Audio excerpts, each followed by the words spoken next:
ኢብራሂም ዓለይሂ ሰላም ካዕባን በሚሰራ ጊዜ ያደረገውን ድርጊት ሼክ አብዱልዓዚዝ ብን ባዝ እየተናገሩ በጣም አለቀሱ። ወላሂ በጣም የሚገርመኝ የሆነ ነገር እርሱ ለ5 ደቂቃ ያክል ያለምንም ማቋረጥ ያለቀሱበት ቪዲዮ ነው።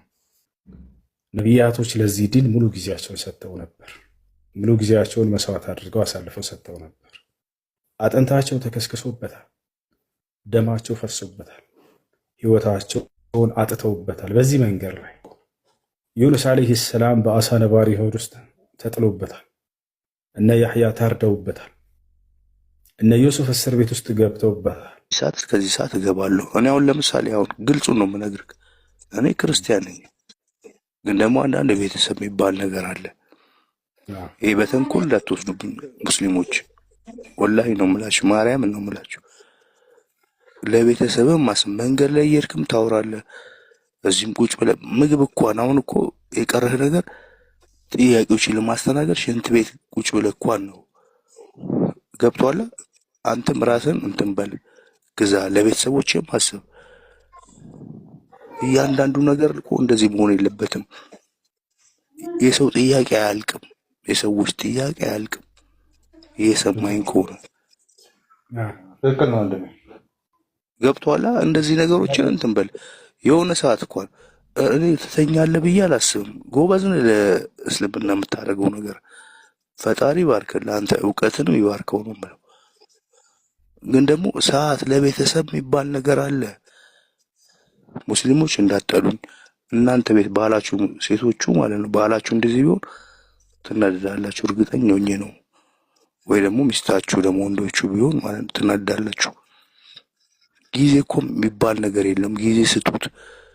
የሚያነብበት እንኳን ጊዜ ሲነሳ ጥያቄ ነው፣ ሲተኛ ጥያቄ ነው፣ ምሳ ሲበላ ይኸው ወተት እንኳን ችርስ እያላችሁ እኮ ነው።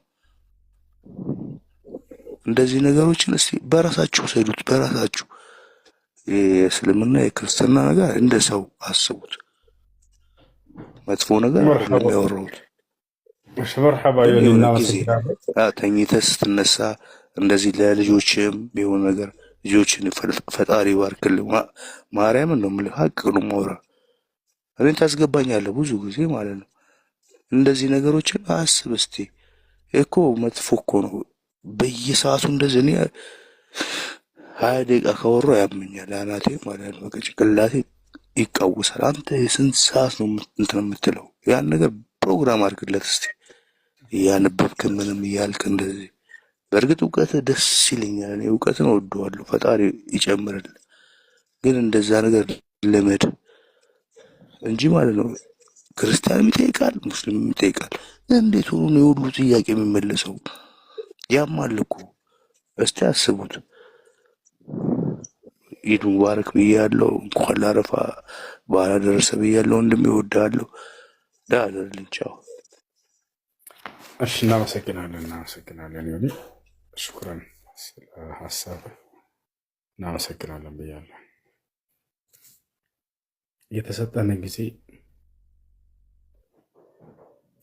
ወደ መልካም ነገር ሰዎችን ለማመላከት እንድንጠቀሙ ታዘናል። ነቢያችን ሰለላሁ ዐለይሂ ወሰለም በየትኛቸውም ጊዜያቸው ሆነው ሰዎችን ወደ አላህ ስብሐነ ወተዓላ መንገድ ይጣሩ ነበር። ካነ ነቢ ሰለላሁ ዐለይሂ ወሰለም የዝኩሩላህ ፊ ኩሊ አሕያኒሂ። የአላህ መልእክተኛ ነቢ ሰለላሁ ዐለይሂ ወሰለም በሁሉም ሁኔታቸው ሆነው አላህን ያስታውሱ ነበር፣ ለሰዎች አላህን ያወርሱ ነበር። ገብቷቸዋል።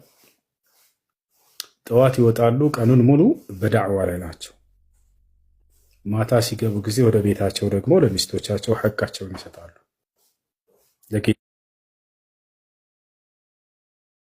ለጌታቸውም ለአላህ ቆመው ሲሰግዱ ያድራሉ። ነቢያቶች የሁል ጊዜ ስራቸው እርሱ ነበረ። የሁል ጊዜ ተግባራቸው እርሱ ነበረ። አዳዕዋ ኢለላህ ዐዘ ወጀል፣ ወደ አንድ አምላክ ወደ አላህ ሰዎችን ጥሪ ማድረግ ያ ነበረ። አላህ ስብሐነ ወተዓላ በሰጣቸው እስትንፋስ ሙሉ ጊዜያችሁን ለኢስላም ብታውሉት ወላሂ ኢስላምን የሚገባውን ሐቁን አልሰጣችሁትም። ያ ሁሉ ሙሉ እስትንፋሳችሁን ብትሰጡት ኢስላም ከዚህ በላይ ይገባዋል። የነቢያቶች መንገድ ከዚህ በላይ ይገባዋል። ነቢያቶች ለዚህ ዲን ሙሉ ጊዜያቸውን ሰጥተው ነበር። ሙሉ ጊዜያቸውን መስዋዕት አድርገው አሳልፈው ሰጥተው ነበር። አጥንታቸው ተከስክሶበታል፣ ደማቸው ፈሶበታል፣ ህይወታቸውን አጥተውበታል። በዚህ መንገድ ላይ ገብቷቸዋል። ከሚወዱት ሀገራቸው ተሳደውበታል። የሚወዷቸውን ቤተሰቦቻቸውን አተውበታል። ኢብራሂም በእሳት ላይ ተወርውሮበታል፣ ርቃኑን ተደርጎ። ዩኑስ ዓለይሂ ሰላም በአሳ ነባሪ ሆድ ውስጥ ተጥሎበታል። እነ ያሕያ ታርደውበታል። እነ ዩሱፍ እስር ቤት ውስጥ ገብተውበታል። እያንዳንዱ ነቢያት መስዋዕት ከፍሎለታል። እኛ ደግሞ ዛሬ ቁጭ ብለን በሶፋችን ላይ ጊዜያችንን ሰጥተን ብናስተምር ምንም አላደረግንም። ነቢያቶች ከዚህ በላይ ስላደረጉ ገብቷቸዋል። እኛ የነቢያት ተተኪዎች ነን። እኔ ባገኘሁት አጋጣሚ ወደ አላህ ስብሐነሁ ወተዓላ በመጣራቴ በጣም ደስተኛ ነኝ። ገብቷቸዋል። ባገኘሁት አጋጣሚ የማልጸጸፍበት ጊዜ ቢኖር አላህ ከሰጠኝ እድሜ ወደ እርሱ መንገድ የተጣራሁበትን ጊዜ ነው። ሌላውን እጸጸፍበታለሁ። ነገ የትንሣኤ ቀን ሰዎች በአላህ ፊት በሚቀርቡ ጊዜ አማኞችም ከሃዲዎችም ይጸጸታሉ። ከሃዲዎች ለምንድን ነው የሚጸጸቱት? ይህን እውነተኛውን አምላክ ሳያመልኩ በመቅረታቸው በምድር ላይ። አማኞች ስለምንድን ነው የሚጸጸቱት? ምን ነው ከዚህ በላይ ተገዝተነህ በነበር ብለው እርሱን ከመገዛት ውጭ በሌላ ነገር ያሳለፉበትን ጊዜ ይጸጸቱበታል። ያ ነው። ስለዚህ እዚህ ዓለም ላይ ካሳለፍነው ጊዜ ውድ ጊዜ ብሎ ማለት ወደ እርሱ የተጣራንበትን ጊዜ ነው። ለምን አንዲት ደቂቃ አትሆን? ለምን አንዲት ሰከንድ አትሆን? ከዚህ ሁሉ በላይ ደግሞ ትልቅ ስኬት ብሎ ማለት የዛኔ ለእኔ ስትል ነው ስትጠራ የነበረው ተብለህ ከእርሱ ዘንድ ሞገስን ማገኘት፣ ክብርን ማገኘት፣ ተቀባይነትን ማገኘት። ሰለፎች ምን ይላሉ? አምላኬ አላህ ከሰገድኩት ሶላት አንዲት ሶላትን ተቀባይነት አግኝተሃል ቢለኝ ዛሬ መሞተን እመኝ ነበር ይላሉ። ከእርሱ ዘንድ አንድን አምልኮ ተቀባይነት ያለው ለእርሱ ብለህ መስራትህ ከታወቀለህ ከተመሰከረለህ ከዚያ በላይ ስኬት የለም። ኢብራሂም ዓለይሂ ሰላም ካዕባን በሚሰራ ጊዜ ያደረገውን ድርጊት ሼክ አብዱልዓዚዝ ብን ባዝ እየተናገሩ በጣም አለቀሱ። ወላሂ በጣም የሚገርመኝ የሆነ ነገር እርሱ ለ5 ደቂቃ ያክል ያለምንም ማቋረጥ ያለቀሱበት ቪዲዮ ነው። ሄዳችሁ ዩቲዩብ ላይ ተመልከቱት። ቡካኡ ሼክ አብዱልዓዚዝ ብን ባዝ ፊ ተፍሲሪሂ ሊቀውሊሂ ሱብሓነሁ ወተዓላ ረበና ተቀበል ሚና ኢነከ አንተ ሰሚዑል ዓሊም ብላችሁ ጻፉ ታገኝታላችሁ። ሼክ አብዱልዓዚዝ ብን ባዝ ለ5 ደቂቃ ያክል ያለምንም ማቋረጥ እንስቅስቅ ብለው አለቀሱ። ለምን ይመስላችኋል? ያንን ወኢዝ የርፈዑ ኢብራሂሙ ልቀዋዒደ ሚነል በይት ወኢስማዒሉ ረበና ተቀበል ሚና ኢነከ አንተ ሰሚዑል ዓሊም እያሉ እየተናገሩ ይሄን የቁርአን አንቀጽ ብቻ እየፈሰሩ ማለት ነው። አምሩን ሸሪፍ ምን አምሪን ሸሪፍ ወመእሙሩን ሸሪፍ ፊ መካንን ሸሪፍ ባዕድ ዛሊከ የድዑ ረበሁ ስብሓነሁ ወተዓላ ቢአን የተቀበለ ሚንሁ እያሉ ሼክ አብዱልዓዚዝ ብን ባዝ ልክ ይህን ንግግር እየተናገሩ አለቀሱ። አዛዡ መልካም የሆነ አዛዥ አምላክ አላህ ትእዛዙን መልካም የሆነ ትእዛዝ ካዕባን የመሰለ ያክል እንዲሰራ ታዛዦቹም መልካም የሆኑ ታዛዦች ሆነው ሳሉ ቦታውም የታዘዙበት በጣም ቅዱስ የሆነ ስፍራ ሆኖ ሳለ በዚያ ሁሉ ሁኔታ ላይ ሳለ ሆኖ ኢብራሂም ይህን ሁሉ ስራ ሰርቶ ነገር ግን አምላክ አላህ እባክህን ተቀበለኝ ከከሰሩት እንዳታደርገኝ ብሎ ይለምናል እንደገና ብለው አለቀሱ። እኛስ ታዲያ ምን እንበላሉ? ነቢይ ነው፣ የአምላክን ትእዛዝ ነው ታዞ እየፈጸመ ያለው። በጣም ታላቅ የሆነን ስራ ለሰዎች ሁሉ የአምልኮ ስፍራ አቅጣጫ የሚሆነው ታላቁን ቤት ስራ ተብሎ ታዞ በዚያ በተቀደሰና በተባረከ ስፍራ ላይ ሄዶ እየሰራ ያለ ያን ሁሉ አድርጎ ግን ኢብራሂም ዝቅ ብሎ ከሰራ ካዕባን ሰርቶ ከጨረሰ በኋላ አላህን ለመነ። ረበና ተቀበል ሚና አለ። ጌታችን አላህ ሆይ ያው እንዳዘዝከኝ ሂድና ስራ እንዳልከኝ ከፍለስጢን ድረስ እስከ መካ ድረስ በእግሩ ተጉዞ ነው ኢብራሂም ካዕባን የሰራው። አስቡት፣ በእግሩ በጣም ሩቅ መንገድ ነው። በእግሩ ተጉዞ ያንን ከልጁ ከእስማኤል ጋር ከሰራ በኋላ እንደገና ተንበርክኮ አላህን ይለምናል። ኢብራሂም ጌታዬ ሆይ ያው እንዳዘዝከኝ ሰራሁኝ፣ ከእኔ ስራው ተገኘ፣ እባክህ አንተ ደግሞ ተቀበለኝ ብሎ ይለምናል። ረበና ተቀበል ሚና ጌታችን አላህ ሆይ ያው እንዳዘዝከን ሰርተናል፣ ተቀበለን።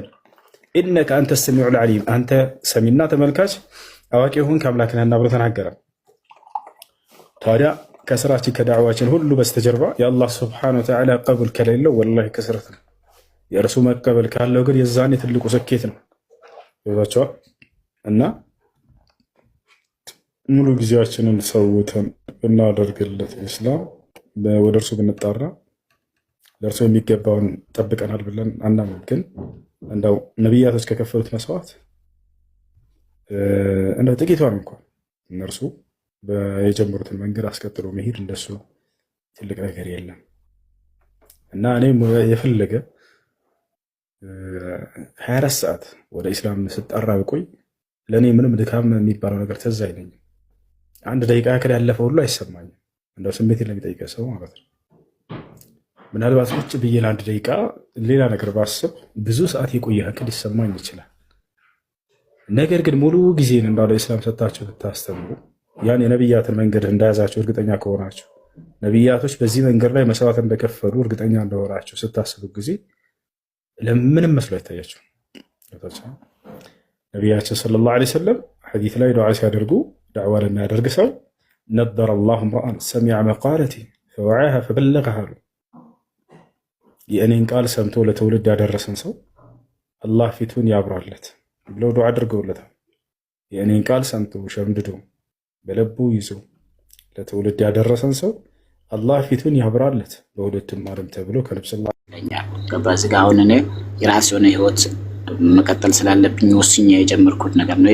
የህይወት ነገር ነውና ነገ ላይ የማላቆመው ነገር ነው። ገባ በዛ ለማንም ሰው እዚህ ጋር ህይወት ለለሰው ማንም የራሱ የሆነ እንትን ያለው ሰው ነው። ሃይማኖት ማለት ደግሞ የግል ነው። እዚህ ጋር እኔ በራሴ ተነስቼ ወስኜ ሙስሊም ሆኜ መጣሁት። ለምንድነው ከነገ ጀምሬ በምን አይነት መልክ እንደሚቀጥል እንዴት እንደማመልክ እንዴት እንደምኖር እንዴት እንደምጸልይ ብታስረዳኝ ደስ ይለኛል። ከዛ በኋላ ደግሞ እዚህ ጋር እኔ ባለሁበት አቅራቢው ላይ የሙስሊም እንትንም አለ።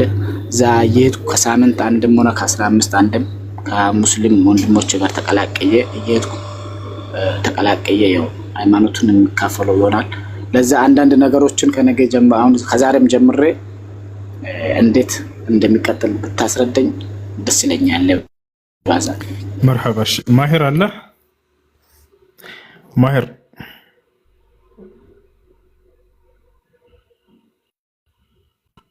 ማሂር አለ ወይ? እሺ ማሂር ያለው ከላይ ከታች መጨረሻ ያለው ልጅ ኢንሻአላህ ሰፋ ያለ ነገር ስለሆነ አሁን እንትን ያልከው የጠየቀን ያናግርሃል ኢንሻአላህ። ማሂር ባሳ ግን እኔም በቪዲዮ ጥቼ ምናምን ነገር እንደም በሰፊ በጣም ብታብራራኝ ደስ ይለኛል። ገባ ለምብትል ይሄ ደግሞ የህይወት ጉዳይ እስከሆነ ድረስ እንደዚሁ ቀለል አድርገን እናልፈው ነው ኢንሻአላህ። በቃ ኢንሻአላህ ማሂር አለ እንዳናግርህ አደርገዋለሁ ኢንሻአላህ። ፎሎ እናደርገና በውስጥ ቁጥሩን እሰጥሃለሁ። ማን ነው እንዲያገኝህ እነግረዋለሁ። ያናግርሃል ኢንሻአላህ። ግሩፕ እንድትገባ ያደርጋል፣ ያስተምርሃል። ሰፋ ያለ ትምህርት ስለሆነ መውሰድ አለብህ ኢንሻአላህ። እሺ እንደሱ ከሆነ ባዩ ለምስል ካለ ያውራ አንተ አልኮሶ በውስጥ ያወራኝና በዋትስአፕ ሁሉንም ነገር ቢያስረዳ ደስ ይለኛል። አብሽር ኢንሻአላህ እነግረዋለሁ። እሺ ማይ ከታች ጥያቄ አለሽ?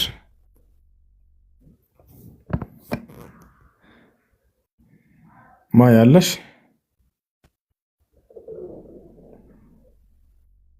አይ የለችም መሰለኝ። እሺ አድሚኖች ካላችሁ አስገባቸው ነው።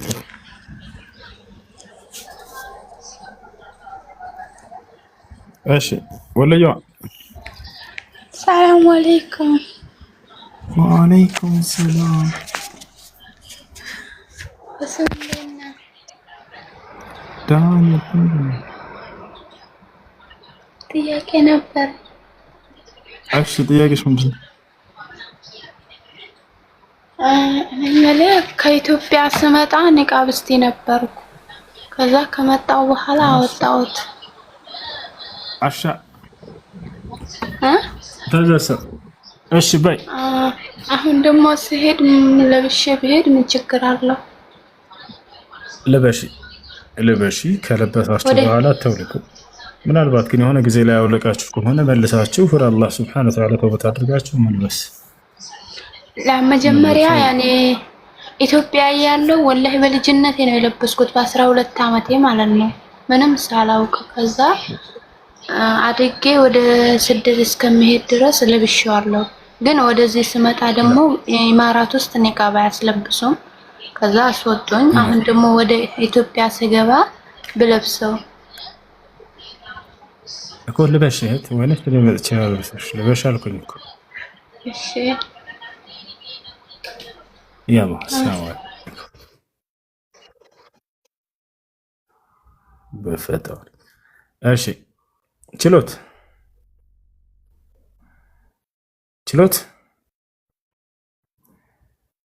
አለህ ከላይ ሰላም ነው። እንዴት ነህ? ሰላም። ጥያቄ አለ?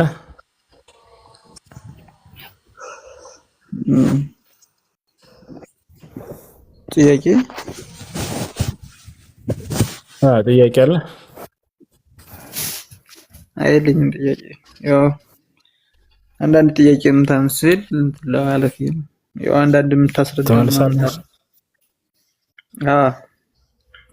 ክርስቲያን ነህ? ክርስቲያን ነኝ።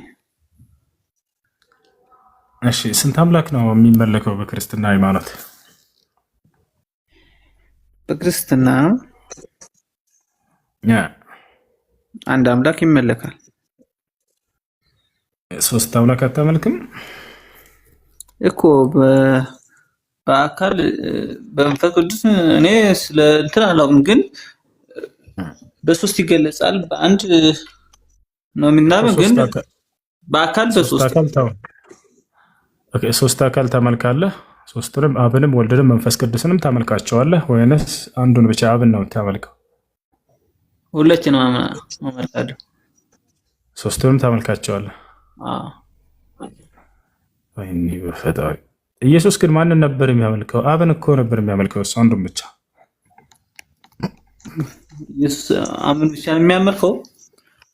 አዎ ለአብ ብቻ ነበር የሚሰግደው። እኛ ግን ለአብ እንሰግዳለን አለ ኢየሱስ። ዮሐንስ ወንጌል ምዕራፍ 4 ቁጥር 22 ላይ እኮ ለአብ ሲል ለአብ ለወልድ ለመንፈስ ቅዱስ ሁሉንም እኮ ያጠቃልላል። አብ ብቻውን አያጠቃልም። አብ ካለ አብን ነው የሚመለከተው እንጂ ምክንያቱም አብ ወልድ አይደለም፣ ወልድ አብ አይደለም። አብ ወልድ መንፈስ ቅዱስ እኔ በሶስቱ እነሱ በአብ ብቻ ነው። አብና አብ ካለ አብሮ ተያያዥ ናቸው እኮ ሶስቶች በአንድ ናቸው። በአንድ በአካል በአንድ ብቻ ሲገለጽ አብ ይሆናል። በአንድ ብቻ ሲገለጽ ማለት ነው። በሶስቱ ሲገለጽ ደግሞ በአብ ወልድ መንፈስ ቅዱስ እኮ። ስለዚህ አብ ብሎ ከተናገረ አብን ነው የሚመለከተው መጽሐፉ። ለምሳሌ ወልድ ተሰቅሏል ብለህ ታምናለህ አይደል? ኢየሱስ ክርስቶስ። አብ ግን ተሰቅሏል? ተሰቅሎልናል። አብ ተሰቅሏል? አቤት አብ ተሰቅሏል? አልተሰቀለም? ተሰቅሏል። መንፈስ ቅዱስም ተሰቅሏል? አይለያይም እኮ እናንተ አሁን ይሄን እኮ ሁሉን የተለያየ ነገር ምናምን ታደርጉታላችሁ። የእግዚአብሔር ምስጢር ነው በመመራመር ማለት ነው። ገደል መግባት ነው እንጂ ማንም እንትና የለውም ምስጢሩን ማንም። ስለዚህ ሶስቱም ተሰቅለዋል፣ ሶስቱም ሙተዋል። ወይንስ ያልሞተና የሞተ አምላክ አለ? አዎ ለኛ በአካል ተገልጾ ሙቶ ተነስቷል። የተነሳም ለኛ። የሞተው የትኛው ነው?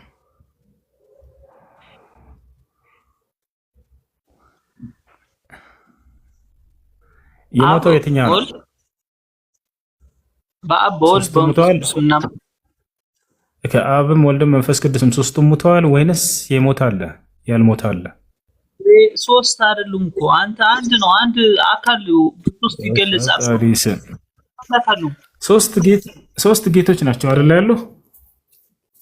እንዴ ሶስት ያደረጋችሁት እናንተ ናችሁ ሶስት የምታደርጉት እንጂ አንድ ነው። እኛ አምላክ አንድ ነው፣ በሶስት ይገለጻል በመንፈስ ቅዱስ። እና ላሳየህ፣ ሶስት ጌቶች ናቸው። አንድ ጊዜ ሶስት ጌቶች እንደሆኑ ላሳየህ።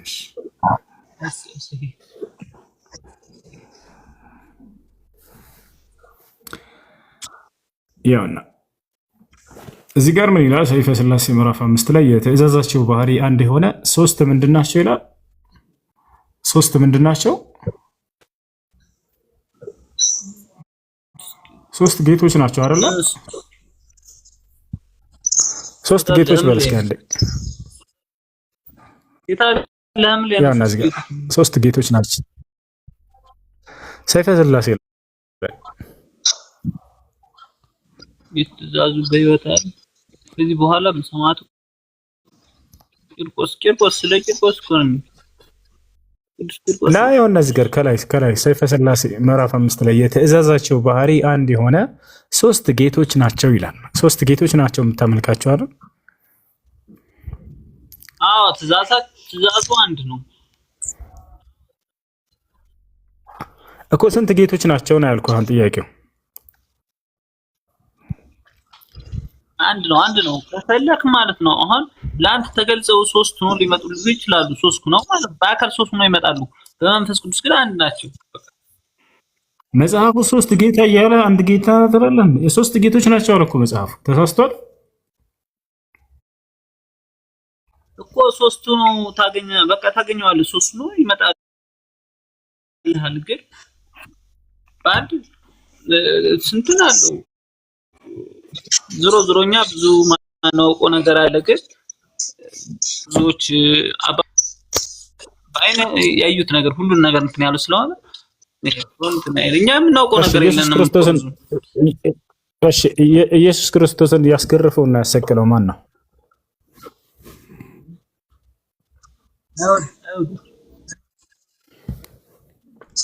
ኢየሱስ ክርስቶስን ያሰቀለውና ያስገረፈው አይሁድ ነው? ዲያብሎስ ነው? ሰይጣን ነው? ሰይጣን ነው ናቸው። አይሁድ ነው እንጂ የምን ሰይጣን ነው? ደግሞ ሰው እኮ ነው የሚሰቀለው እንዴ? እና ላሳየ ይሄው ማስረጃ በአይሁድ ልቦና አድሮ እንዳይሰሙ እንዳይለሙ አእምሯቸውን አሳውሮ ወልደ እግዚአብሔር ኢየሱስ ክርስቶስን ያስገረፈውና ያሰቀለው ማን ነው ይላል? ሰይጣን ነው። ኢየሱስን ያስገረፈውና ያሰቀለው እኮ ሰይጣን ነው። ያስገረፈውና ያሰቀለው አዎ፣ በእነሱ ላይ አድሮ ማለት ነው። እነሱ በአካል በእኛም አሁን በእኛ ላይ ውስጣችን እኮ ዲያብሎስ አለብን እኮ እኛ እኮ አለብን። በሱ ኃይል ነው እንጂ ያለን እኮ እኛ ውስጣችን እኮ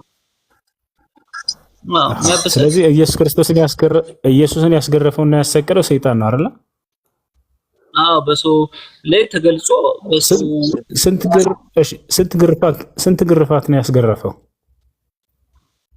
ስንት ግርፋቱ ስለ ግርፋቱ አላውቅም። ግን ጌታችን አስገረፈው የተሰቀለው እሱ 666 ሲባል ሰምተህ ታውቃለህ? እችን ቃል አዎ ሰማለሁ። ናያትና እዚህ ጋር ሰይጣን ያስገረፈው ካለ በኋላ ስጋው አልቆ አጥንቱ እስኪቆጠር ድረስ 6666 ጅራፍ ገርፈውታል ይላል። ራሱን በዘንግ ቀጥቅጠውታል ይላል ኢየሱስ ክርስቶስ ማለት ነው። ራሱን በዘንግ ቀጥቅጠውታል። ይሄም አልበቃ ብሎ ልቡ ድረስ እስኪሰማው አክሊል ሶክ ደፍተውበታል ይላል። እጆችን የኋሊት አስረውታል፣ በጥፊ መተውታል ይላል። በጥፊ ነው አምላክን ነበር ሲመቱት የነበረው። አዎ የለም አምላክ በጥፊ ለማስተማር ነው። አመንክ አንተ ይሄን ተቀበልክ፣ አይብሮ ተቀበለው። ፍቅርን ለማስተማር ነው ሁሉን ነገር ለአንተ አረቶ ፍቅሩን ተው።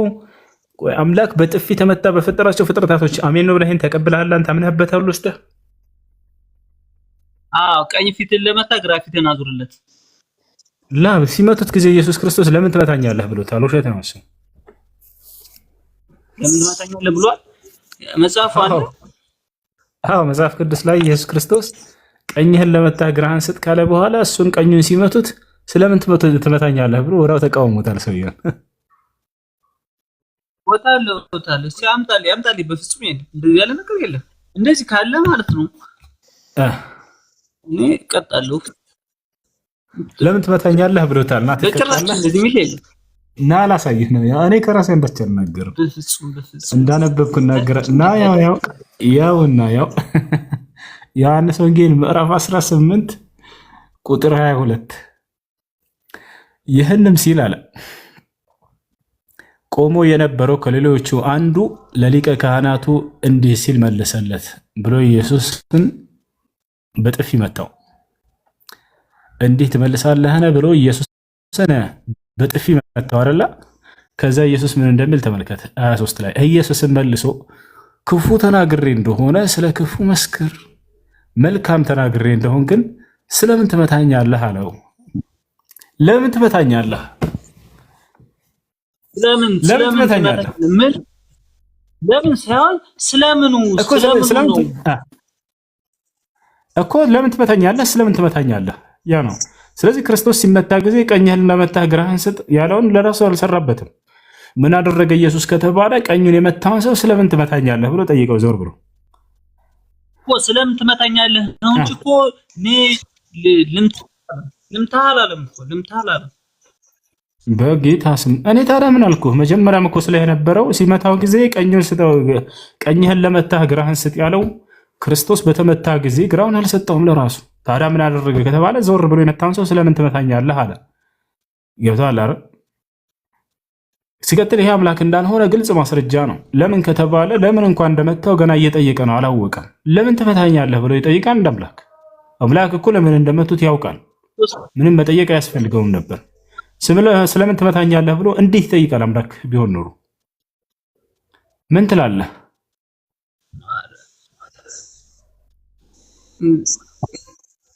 አይጠይቅም ማለት ነው። አምላክ ያውቃል እኮ ምንም መጠየቅ አያስፈልገውም።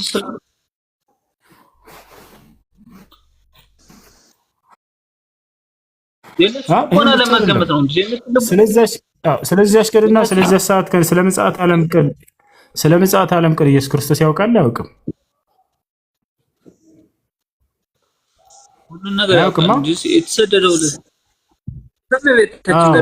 ብዙ ነገር ልታይ ነው። ኢየሱስ ክርስቶስ እንደማያውቅ የተናገረበትን ላሳየ።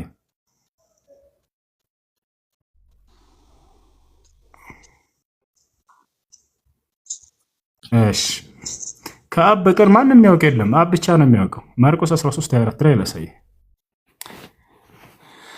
ማርቆስ 13:24 ማርቆስ 13:24 ያውና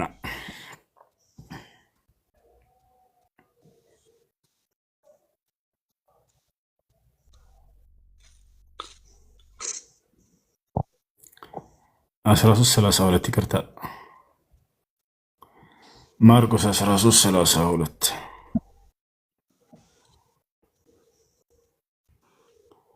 ያና 32 ላይ ምን ይላል መሰለህ? ስለዚያች ቀን ወይንም ስለዚያች ሰዓት ግን የሰማይ መላእክትም ቢሆኑ ልጅም ቢሆን ከአባት በቀር የሚያውቅ የለም አለ። አየህ፣ ምን ከአብ በቀር ማንም የሚያውቅ ልጅም ቢሆን ማንም አያውቅም እያለ እየተናገረ ነው። ምን ትላለህ? በደንብ አንበው ሲያልገባ እንዴት ነው አምላክ ያውና ስለዚያች ቀን ወይንም ስለዚያች ሰዓት ግን የሰማይ መላእክትም ቢሆኑ ልጅም ቢሆን አለ ከአባት በቀር የሚያውቅ የለም አለ።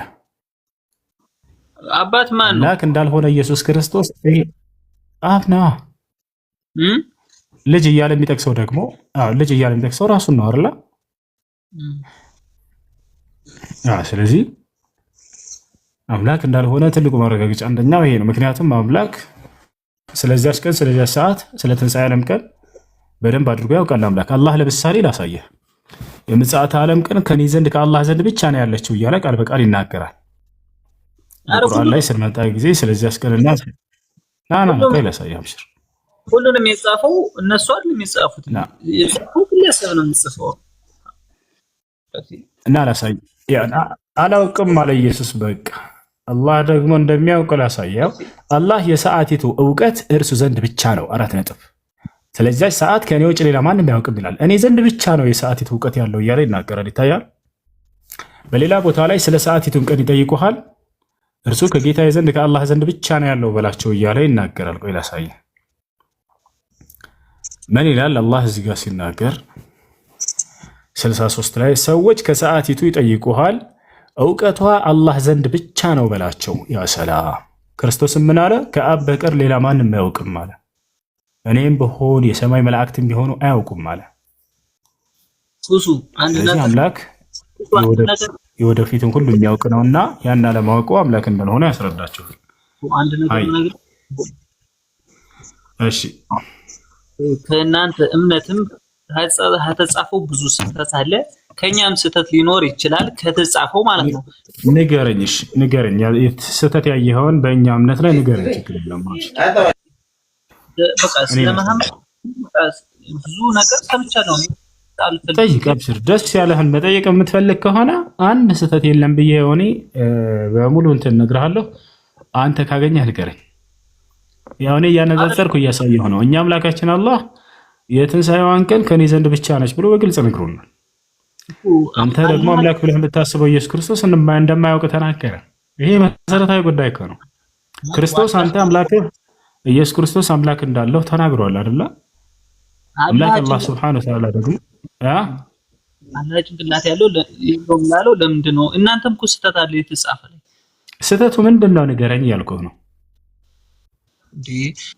አላህ ይሮጣል ምናምን።